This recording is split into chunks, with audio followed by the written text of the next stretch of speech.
This first ever showcase at Truist Park was originally set for 2021, but that All-Star game was pulled over objections to changes made to the state's voting laws. Here to offer some context, Emory political science professor Andra Gillespie. Great to see you, Andra. Welcome back. Thanks for having me. All right, for those who don't know, walk us through the laws and the debates over them. You and I had a lot of conversations about this in 2021. Yes, so in 2021, the Georgia General Assembly passed and Governor Kemp signed SB 202 into law, which made changes to the election system. And in particular, there was a lot of controversy about some of the provisions of the bills. It took away having drop boxes outside of facilities. It standardized when early voting times would be around the state.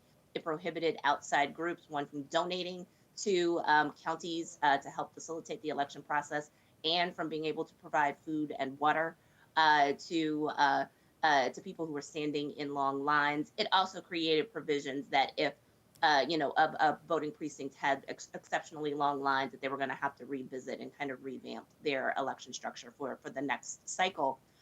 A lot of these things were criticized by voting rights critics as an attempt to try to depress voter turnout, particularly among communities of color.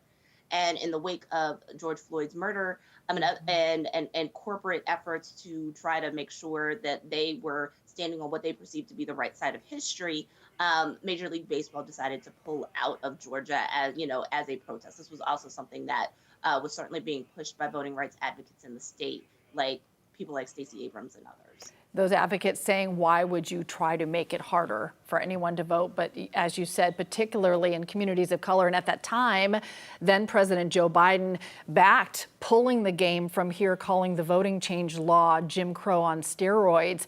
Can you draw any parallels between that move in 2021 and then other times when sports leagues really took a political stand? Well, we have seen individual athletes make stands, and sometimes we have seen teams come together to make stanzas. So we could think about sort of when Black Lives Matter started to emerge in the mid-teens. Colin Kaepernick, who was then the quarterback for the San Francisco 49ers, started kneeling in protest during the singing of the national anthem at events. You could look at the Atlanta Dream.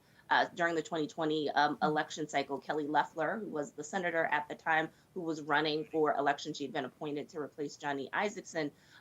She was a part owner of the team, and her players, wore T-shirts that said "Vote Warnock," in protest to what they believed her political stances were to be. We've seen evidence of sports and politics mixing together. And if we think about sort of what the moment of that post 2020 moment was, Major League Baseball's response to the passage of SB 202 certainly fit this perception at the time that corporate organizations needed to be responsive to social needs. And in particular, they were trying to be responsive to younger consumers who they thought would want their organizations to make these types of statements. And they were concerned that if they didn't make these types of statements, then there would be a backlash and that you would have younger people not spending, not, taking advantage of their services. Yeah, it's really interesting. All the examples you brought up are great. That intersection there between sports and politics. But how rare was baseball's move against Georgia? Pretty rare, though. Could you repeat that question? Just how rare was baseball's move to pull the game out of Georgia? So I am not a sports historian.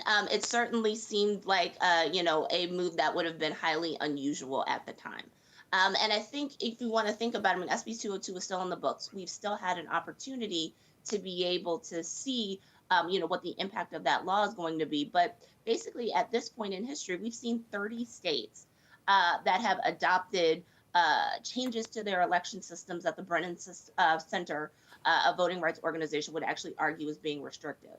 If Major League Baseball was to use that as their litmus test to decide where the All-Star game was going to go, that's going to rule out more than half of all baseball parks and baseball clubs in the United States. So, you could go to the West Coast, you could go to Illinois, you could go to Minnesota, but there are lots of places where there are Major League Baseball teams where you wouldn't have those teams be able to host the All-Star game. And so I think that that's actually part of the decision to, not make this an issue during the cycle. And also, we're in a very different political moment where we see the Trump Mm. administration not just, challenging, schools and law firms, but they're also, sending notices to corporate entities about their DEI practices. And, rightly or wrongly, DEI and voting rights have now kind of, become linked in this larger Hmm. discussion. And so, I could see Major League Baseball deciding that they're going to stay out of it and let the games happen where they're going to happen. All right, Andra Gillespie, always appreciate your insight. Thanks so much for the time.